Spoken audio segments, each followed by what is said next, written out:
لبیک اللہم لبیک لبیک لا شریک لک لبیک ان الحمد والنعمت لک والملک لا شریک لک۔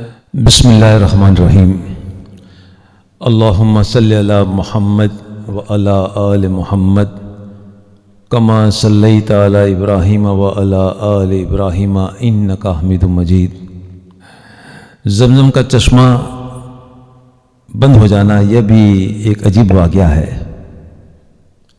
جس زمانے میں زمزم کا چشمہ جاری ہوا ہے اس زمانے میں اس علاقے سے کافی تجارتی قافلے گزرتے تھے، یہاں تک کہ مکے کی سرزمین پر رہنے والے مکے والے یہ لوگ بھی سفر کرتے تھے، ملک شام کا، یمن کا، اور ملک شام میں ٹھنڈی کی موسم میں یمن چلے جاتے تھے اور گرمی کی موسم میں ملک شام کی طرف جاتے تھے۔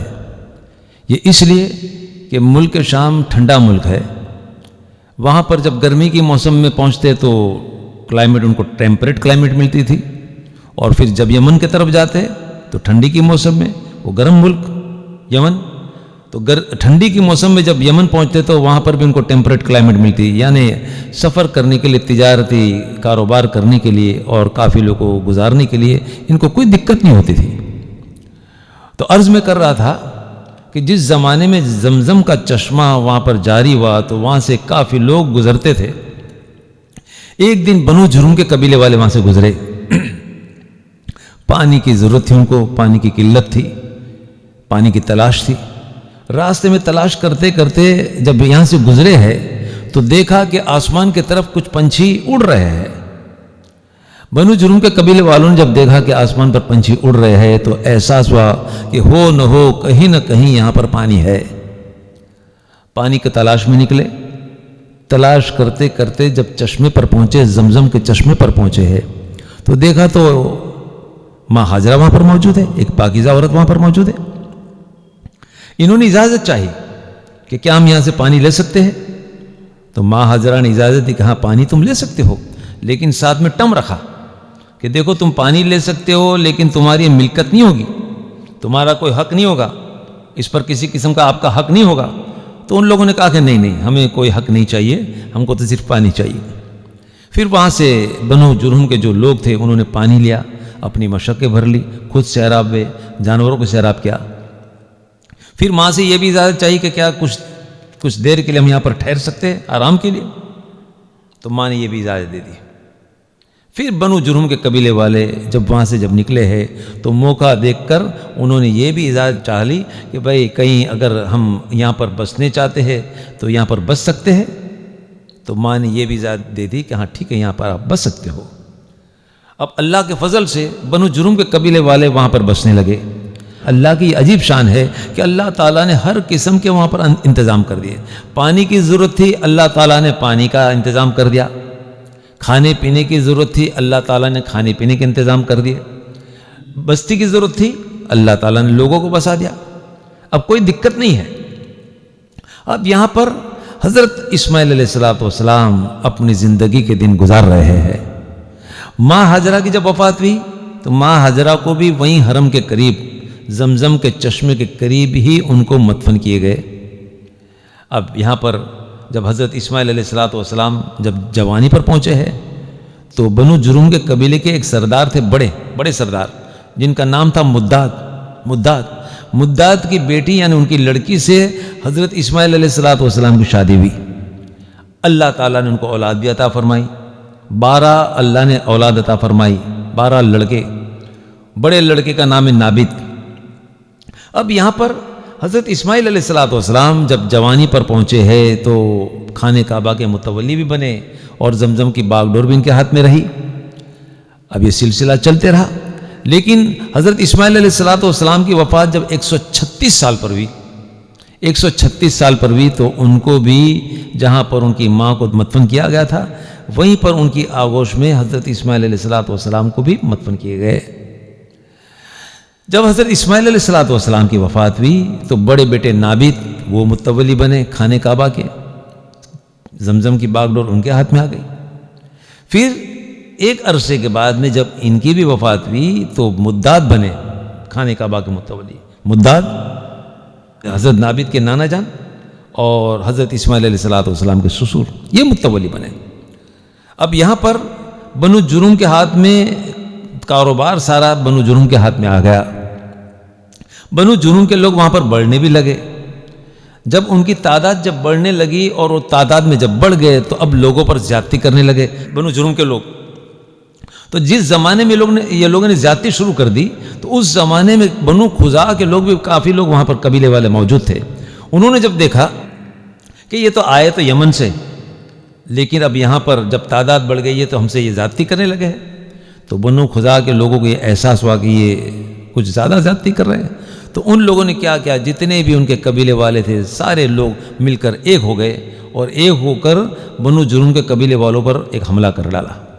جب حملہ کر ڈالا تو بہت کافی مار پڑا بنو جرم کے لوگوں کو، اور اس کے بعد میں جب وہ کمزور ہو گئے تو بنو خزاعہ کے جو لوگ تھے وہ متولی بن گئے خانہ کعبہ کے، اور زمزم کی باغ ڈور بھی ان کے ہاتھ میں آئی۔ اب کچھ دن نکل گئے، دھیرے دھیرے یہاں پر بنو خزاعہ کے لوگ جب متولی بنے تو بنو خزاعہ کے لوگ بھی وہاں بسنے لگے۔ جب ان کی بھی تعداد آ گئی اور ان کے ہاتھ میں جب حکومت آ گئی تو ان کو بھی نشہ چڑھا حکومت کا، وہ بھی زیادتی کرنے لگے۔ حکومت کا نشہ بھی ایک عجیب نشہ ہے، جس پر اللہ تعالیٰ کا کرم کرنا چاہے وہی نبھا سکتا ہے، وہی برداشت کر سکتا ہے۔ اللہ کے چہیتے بندے پہلے بھی دنیا میں تھے، آج بھی ہے اور مستقبل میں بھی رہیں گے، جو خدا سے ڈرتے ہیں، اللہ کا خوف رکھتے ہیں، عدل کے ساتھ فیصلہ کرتے ہیں، عدل کے ساتھ حکومت چلاتے ہیں۔ لیکن یہاں پر جب ان کے ہاتھ میں حکومت آئے تو ان کا بھی دماغ خراب ہو گیا، وہ بھی لوگوں پر زیادتی کرنے لگے، مکے والوں پر۔ مکے والوں پر جب ان لوگوں نے زیادتی کرنا شروع کر دیا تو مکے کے قریش، ان کو یہ احساس ہوا کہ خانہ کعبہ کی صفائی کرنا تو ہمارا حق ہے، حاجیوں کی خدمت کرنا ہمارا حق ہے، زمزم کے کنویں پر ہمارا حق ہے، حاجیوں کو پانی پلانا ہمارا حق ہے، اور یہ لوگ ہم پر زیادتی کر رہے ہیں، یہ لوگ ہم پر زیادتی کر رہے ہیں۔ آخر کار قریش کے لوگوں نے بھی سارے قبیلے والے ایک ہو گئے، سارے قبیلے والے ایک ہو کر یہ بنو خزاعہ کے لوگوں پر ایک زوردار حملہ کیا، زوردار حملہ کیا۔ بڑی پریشانی ہو گئی بنو خزاعہ کے لوگوں کو۔ انہوں نے یہ سوچ لیا کہ اب مکے کی سرزمین پر رہنا ہمارے لیے مناسب نہیں ہے، ذلت کے سوا اور کچھ ہم کو نظر نہیں آتا۔ آخر کار ان لوگوں نے طے کر لیا کہ مکے کی سرزمین چھوڑ کر ہم یہاں سے نکل جاتے ہیں، راتوں رات نکل جائیں گے۔ انہوں نے طے کیا۔ پھر انہوں نے یہ بھی مشورہ کیا کہ مکے والے کو جو شباب اور رباب اور جو دبدبا اور جو عزت ہے خانہ کعبہ کی وجہ سے ہے، خانہ کعبہ کی وجہ سے ان کو عزت ہے، اور زمزم کے کنویں کی وجہ سے، زمزم کے چشمے کی وجہ سے ان کو عزت ہے۔ تو ان لوگوں نے سوچا کہ زمزم کے کنویں کو ہم بند کر دیتے ہیں۔ خانہ کعبہ میں جتنی بھی قیمتی چیزیں تھیں وہ سب نکالی ان لوگوں نے، کنویں میں ڈال دی، زمزم کے کنویں میں ڈال دی، اور سراؤنڈنگ میں جتنی بھی ریتی تھی، جتنی بھی مٹی تھی، اٹھا اٹھا کر انہوں نے کنویں میں ڈال دی، کنویں میں ڈال دی، بالکل برابر برابر کر ڈالا۔ پھر انہوں نے سوچا کہ پھر ان کو نظر پڑیں گی اور ان کو کچھ نشانی ملیں گی، پھر سے یہاں سے پانی جاری ہوگا۔ تو پھر انہوں نے اور بھی محنت کی اور اس کنویں پر ٹیلے جیسا بنا دیا اور مٹی لگا دی اور ریت یہاں سے اٹھا کر ٹیلے کے جیسا بنا دیا، ایک ٹیکرے کے جیسا بنا دیا۔ اب دوسرے ٹیکروں کے ساتھ یہ بھی ٹیکرا نظر آ رہا ہے۔ راتوں رات بنو خزاعہ کے جتنے بھی لوگ تھے سب کے سب راتوں رات نکل گئے، ایک بھی فرد باقی نہیں یہاں پر۔ اب صبح جب مکے والے جب اٹھے ہیں تو تلاش کرنے لگے زمزم کی، یہاں وہاں مارے مارے پھر رہے لیکن زمزم کہیں نظر نہیں آتا ہے، یہاں وہاں تلاش کرنے پر بھی زمزم کا نام و نشان نظر نہیں آتا ہے۔ اب یہ پریشان ہو گئے، چرچے کرنے لگے۔ کچھ دن کے لیے تو چرچے بھی چلنے لگی زمزم کے بارے میں، لیکن اس کے بعد میں پھر انہوں نے چرچا کرنا بھی بند کر دیا۔ ان کے خیالوں میں سے بھی نکل گیا کہ کسی زمانے میں یہاں پر زمزم کا چشمہ تھا، زمزم کا کنواں تھا۔ کیوں؟ یہ اس لیے کہ جسمانی طور پر اور دماغی طور پر تھکے ہارے تھے، اب انہوں نے چرچا کرنا بھی چھوڑ دیا۔ تو بزرگوں، دوستوں اور میری ماں بہنوں، یہاں پر لوگوں نے چشمے کو بند کر دیا، اس کنویں کو بنو خزاعہ کے لوگوں نے بند کر دیا۔ صبح مکے والوں نے تلاش کیا تو کہیں نظر نہیں آیا، مقصد کہ اس کنویں کو اس زمانے میں بند کر دیا۔ جب تک اسماعیل علیہ السلام تھے اور بنو اسماعیل وہاں پر موجود تھے، کنواں جاری رہا اور اس کے بعد میں کنواں بند کر دیا گیا۔ جب یہ بند کر دیا گیا تو اللہ نے بھی اس کو راز بنا دیا، اللہ نے اس پر پردہ ڈال دیا اور اللہ نے اس کو ایک امانت کے طور پر چھوڑ دیا، امانت کے طور پر چھوڑ دیا۔ پھر جب اللہ تعالیٰ نے ارادہ کیا کہ پھر سے اس کو جاری کرنا ہے، تو پھر اللہ نے ایک زمانے کے بعد آخری زمانے کے نبی حضرت محمد صلی اللہ علیہ وسلم کے زمانے میں جاری کیا، وہ بھی عبد المطلب کے ذریعے سے، وہ بھی حضرت عبد المطلب کے ذریعے سے پانی کو جاری کیا گیا، اس چشمے کو جاری کیا گیا۔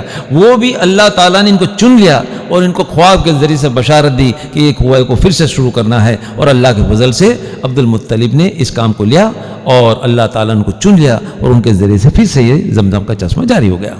تو بزرگوں، دوستوں اور میری ماں بہنوں، اللہ کے فضل سے یہ نعمت ہم تک پہنچائی گئی، یہ نعمت ہم تک پہنچائی گئی، اور اس امت پر بے شمار نعمت اللہ نے نازل فرمائی ہے، لیکن ہر دم ہماری ناقدری رہی ہے، ہماری ناقدری رہی، ناشکری رہی ہے۔ تو اللہ سے یہ دعا کر لیں کہ اللہ تعالیٰ تیری نعمتوں کی ہم نے ناشکری کی ہے، ناقدری کی ہے، تو اللہ تو ہم کو معاف کر اور تیری نعمت کا شکر ادا کرنے کی توفیق عطا فرما، اور ہم کو تو تیرے شکر گزار بندوں میں تو شامل فرما دے۔ تو عرض میں کر رہا تھا، حضرت اسماعیل علیہ السلام کا چشمہ جس زمانے میں بند کر دیا گیا اور پھر جب جاری کیا گیا تو آخری زمانے کے نبی حضرت محمد صلی اللہ علیہ وسلم کے زمانے میں جاری کیا گیا، اور وہ بھی عبد المطلب کے ذریعے سے۔ عبد المطلب دادا ہے اللہ کے رسول صلی اللہ علیہ وسلم کے۔ اللہ تعالیٰ نے حضرت عبد المطلب کو چن لیا اور خواب میں بشارت بھی دی، خواب میں بشارت بھی دی۔ اب ہم دیکھتے ہیں کہ اللہ تعالیٰ نے ان کو چن بھی لیا اور کیا خواب میں بشارت دی، ہم دیکھتے ہیں۔ خود عبد المطلب فرماتے ہیں کہ ایک بار میں حتیم میں سویا تھا تو خواب میں دیکھتا ہوں کہ ایک اجنبی شخص آیا اور مجھے کہنے لگا، اے عبد المطلب، طبا کو کھودو، طبا کو کھودو۔ میں نے پوچھا طبا کیا چیز ہے؟ تو اس نے میرے طرف دیکھا، کچھ جواب نہیں دیا اور پلٹ کر چلا گیا۔ میں نے سوچا میں نے کیا دیکھا؟ حقیقت میں یہ اشارہ جو ہے زمزم کے چشمے کے لیے تھا، زمزم کے کنویں کے لیے تھا کہ جو بند کر دیا گیا پھر سے اس کو جاری کرو، پھر سے شروع کر دو۔ طبا کا مطلب ہوتا ہے پاکیزہ، طیبہ، طہور، طاہر، اور اس طریقے سے جو لفظ جو استعمال کیے جاتے ہیں وہ پاکیزگی کے لیے استعمال کیے جاتے ہیں۔ تو یہاں پر طبا کا مطلب ہوتا ہے کہ پاک پانی جو زمزم کا ہے اس کو تم کھودو، یہ بشارت دی گئی۔ تو عبد المطلب کہتے ہیں کہ اس نے کہا کہ طبا کو کھودو، تو میں نے کہا طبا کیا چیز ہے؟ تو اس نے میرے طرف دیکھا اور کچھ جواب نہیں دیا اور واپس چلا گیا، پلٹ گیا۔ دوسرے دن پھر میں حتیم میں سویا، تو جب حتیم میں سویا تو پھر سے وہ اجنبی شخص آ کر کہتا ہے، اے عبد المطلب، برا کو کھودو، برا کو کھودو۔ میں نے کہا برا کو کھودو، برا کیا چیز ہے؟ تو اس نے دیکھا میرے طرف اور کچھ جواب نہیں دیا، پلٹ کر چلا گیا۔ برا کا مطلب ہوتا ہے برکت والا، برکت والا، رحمت والا، برکت والا۔ ہم دیکھتے ہیں کہ اتنے سالوں سے یہ پانی چل رہا ہے، یہ جب سے جاری ہوا ہے یہ چلتا چلا ہے، یہ بہتے چلا ہے، اور کتنے سال ہو گئے، اور کتنے حاجی، ہزاروں نے، لاکھوں نے، کروڑوں حاجیوں نے وہاں پر پانی کو استعمال کیا ہے، وہاں پر بھر کر لے کر جاتے ہیں اور لوگوں تک پہنچاتے ہیں، اور اگر اللہ نے چاہا تو قیامت تک یہ پانی چلتا رہے گا۔ تو زمزم میں اتنی برکت ہے۔ تو اس اجنبی شخص نے کہا، اے عبد المطلب، برا کو کھودو، برا کو کھودو۔ تو میں نے پوچھا کہ برا کیا چیز ہے؟ تو اس نے کوئی جواب نہیں دیا، اس نے میرے طرف دیکھا، خاموش ہو گیا اور پلٹ کر چلا گیا۔ تیسرے دن پھر خواب میں آیا وہ اجنبی شخص اور کہنے لگا، اے عبد المطلب، مدنونہ کو کھودو، مدنونہ کو کھودو۔ میں نے کہا مدنونہ کیا چیز ہے؟ تو اس نے کوئی جواب نہیں دیا، خاموش ہو گیا اور پلٹ کر چلا گیا۔ مدنونہ احتیاط کے لیے استعمال کیا جاتا ہے، یہ لفظ جو ہے احتیاط کے لیے۔ اگر کوئی مثال کے طور پر کوئی قیمتی عطر ہوتا ہے، پرفیوم، عطر، قیمتی عطر ہوتا ہے، تو وہ چھڑکا نہیں جاتا، یہ چھڑکتے نہیں، وہ تھوڑا تھوڑا لگایا جاتا ہے۔ قیمتی عطر ہوتا ہے، سب کو تھوڑا تھوڑا، دیکھو کہ خوشبو کتنی اچھی ہے، لاؤ تھوڑا تھوڑا لگایا جاتا ہے۔ تو یہاں زمزم بھی بڑا قیمتی ہے، انمول ہے، عطر تو خریدا جا سکتا ہے لیکن تو اس کی تو قیمت نہیں ہے، تو اللہ کی رحمت ہے، اللہ کی نعمت ہے، اس کی قیمت کون چکا سکتا ہے؟ یہ تو اللہ کی رحمت ہے۔ تو یہاں پر اس نے کہا کہ بدنونا کو کھودو، یعنی یہ پانی ہم دیکھتے ہیں کہ حاجی صاحبان جب حج پر جاتے ہیں کین بھر کر لے کے جاتے ہیں، عمرے پر جاتے ہیں، کین بھر کر لے کر آتے ہیں، اور پھر اپنے گھر پر جا کر اپنے رشتہ داروں کو چھوٹی چھوٹی بوتل میں تقسیم کرتے ہیں، رشتہ داروں کو دیتے ہیں، پڑوس کو دیتے ہیں، جاننے پہچاننے والوں کو دیتے ہیں، چاہنے والوں کو دیتے ہیں۔ تو اس شخص نے کہا کہ مدنونا، تو میں نے پوچھا تو اس سے کچھ جواب نہیں دیا۔ چوتھے دن پھر میں سویا حاتم میں، تو وہی شخص اجنبی شخص آ کر کہتا ہے کہ اے عبد المطلب، زمزم کو کھودو، زمزم کو کھودو۔ میں نے کہا زمزم کیا چیز ہے، زمزم کیا چیز ہے؟ تو پھر اس نے جواب دیا کہ زمزم تو بڑا برکت والا پانی ہے، زمزم بڑا رحمت والا پانی ہے، زمزم یہ اسماعیل کا چشمہ ہے، یہ پانی لاکھوں نہیں کروڑوں حاجیوں کے حلق کو تربتر کرنے والا ہے، اور لاکھوں نہیں کروڑوں پیاسوں کی پیاس کو بجھانے والا ہے، اتنا برکت والا اور عظمت والا پانی ہے۔ اے عبد المطلب، زمزم کو کھودو۔ میں نے کہا کہ پھر بتاؤ نشانی کیا ہے اس کی؟ تو کہا کہ نشانی یہ ہے کہ حرم میں ایک درخت پر کوے نے مالا بنایا ہے، کوے نے مالا بنایا ہے، وہ کوا بتا دے گا کہ زمزم کا چشمہ کہاں پر ہے، وہ نشانی بتائے گا۔ صبح عبد المطلب سوچتے کہ کیا میں نے دیکھا، عجیب خواب میں نے دیکھا۔ پھر حرم میں جب پہنچے ہیں وہاں پر تو دیکھا تو حقیقت میں ایک درخت تھا، اور درخت پر کوے نے مالا بنایا تھا، درختوں میں سے ایک درخت پر کوے نے مالا بنایا تھا۔ جیسے عبد المطلب کو اس کوے نے دیکھا ہے، فوراً وہاں سے اڑا ہے، اور جہاں پر زمزم کا چشمہ تھا وہیں پر آ کر بیٹھ کر اس نے اپنے چونچ کے ذریعے سے مٹی نکالنا شروع کر دیا، اپنے پیروں کے ذریعے سے مٹی ہٹانا شروع کر دیا۔ اور جیسے دیکھا کہ عبد المطلب وہاں پر موجود، دیکھ لیا اس نے، فوراً پھر وہاں سے اڑ گیا۔ مقصد کہ کوا یہ جتلانا چاہتا تھا، یہ بتلانا چاہتا تھا، اے عبد المطلب، اگر تم کو زمزم کا چشمہ جاری کرنا ہے تو یہ یہاں پر یہ نشانی ہے، یہاں پر یہ نشانی ہے۔ عبد المطلب تو بڑے خوش ہو گئے کہ 4 دن میں نے خواب دیکھا، عجیب سا خواب میں نے دیکھا، ایک عجیب سا خواب، اور کوے کی جو نشانی تھی وہ بھی ہو گئی۔ مقصد کہ حضرت اسماعیل علیہ السلام کا چشمہ یہاں پر موجود ہے۔ بڑے خوش ہو گئے۔ اسی زمانے میں جو بڑے بڑے سردار تھے مکے والے، قریش کے، سارے لوگوں کو جمع کیا اور کہا کہ دیکھو میں نے خواب دیکھا ہے۔ لوگ تو خوش ہو گئے، لوگ خوش ہو گئے کہ خواب تو بالکل سچا ہے اور تم نے ساری چیزیں دیکھ لی۔ تو کہا کہ کون مجھے ساتھ دیتا ہے؟ تو سارے لوگ پھر کنفیوز ہو گئے کہ بھائی کون محنت کرے گا، کچھ خاموش ہو گئے، کچھ کنفیوز ہو گئے، اور کچھ لوگوں نے سمجھا کہ اے عبد المطلب، آپ ہمارے سردار ہو، لیکن یہاں پر کون محنت کرے گا یہ ساری محنت؟ عبد المطلب خاموش ہو گئے، مقصد کسی نے ہمت نہیں کی۔ بعد میں حضرت عبد المطلب نے دیکھا کہ کسی نے جب جواب نہیں دیا ہے تو ان کے بیٹے تھے، اس زمانے میں ایک بیٹے تھے حارث، بیٹے کو پوچھتے ہیں کہ بیٹے میں نے اس طرح خواب دیکھا ہے، تمہارا کیا کہنا ہے؟ تو حارث نے کہا کہ اے والد بزرگار، اللہ کا اگر حکم ہے تو کر گزرو، اگر اللہ نے چاہا تو میں تمہارے ساتھ میں ہوں، میں تمہارے ساتھ میں ہوں۔ تو حارث نے وہی جواب دیا جو حضرت اسماعیل علیہ السلام نے اپنے والد حضرت ابراہیم کو جواب دیا تھا۔ حضرت ابراہیم علیہ السلام نے جب خواب دیکھا تو بیٹے سے پوچھتے کہ بیٹے میں نے خواب دیکھا ہے کہ میں تجھے ذبح کر رہا ہوں اور یہ بار بار دیکھتا ہوں، تو تیرا کیا ارادہ ہے؟ تو حضرت اسماعیل علیہ السلام نے یہ جواب دیا کہ والد صاحب کر گزرو، جو اللہ کا حکم ہے تم مجھے صبر کرنے والوں میں سے پاؤ گے۔ تو حارث بھی ان کی اولاد میں سے تھے۔ حارث نے کہا کہ والد صاحب اگر اللہ کا حکم کرو، شروع کر دو، میں آپ کے ساتھ ہوں، اللہ نے چاہا میں آپ کے ساتھ بھی ہوں۔ دوسرے دن عبد المطلب نے اور حارث نے محنت شروع کر دی۔ عبد المطلب کلہاڑی لے کر مٹی نکالتے تھے اور حارث اٹھا کر دور جا کر پھینکتے تھے۔ پورا دن ان لوگوں نے محنت کی، پسینے سے لبریز ہو گئے، کھڈا بھی ہوا، گڈھا بھی ہوا۔ عبد المطلب مٹی نکالتے ہیں اور حارث دور جا کر پھینکتے ہیں۔ شام کو سورج غروب ہو گیا، سورج ڈوب گیا، لیکن پانی کا کوئی نام و نشان نظر نہیں آیا۔ دوسرے دن پھر محنت شروع ہو گئی۔ عبد المطلب مٹی نکالتے ہیں، حارث جا کر پھینکتے ہیں۔ شام ہو گئی، سورج غروب ہوا، لیکن پانی کا نام و نشان کہیں نظر نہیں آیا، گڈھا تو گہرا ہو چکا تھا۔ شام جب بھی ہے تو عبد المطلب وہاں سے باہر نکلے اور باہر نکل کر بیٹے سے کہتے کہ بیٹے خدا پاک کی قسم جب تک کہ اسماعیل کا چشمہ یہاں سے جاری نہیں ہوگا میں اپنی محنت کو چھوڑنے والا نہیں، میں لگاتار محنت کرتے رہوں گا۔ وہاں پر عبد المطلب نے بات کو پیش کی۔ تیسرے دن پھر اللہ کی ذات پر بھروسہ کرتے ہوئے عبد المطلب اور حارث نے پھر سے محنت شروع کی۔ شام کو غروب ہونے کے پہلے پہلے، سورج غروب ہونے کے پہلے پہلے اچانک فوارہ نکلا پانی کا، اچانک پانی جذبے سے نکلنے لگا۔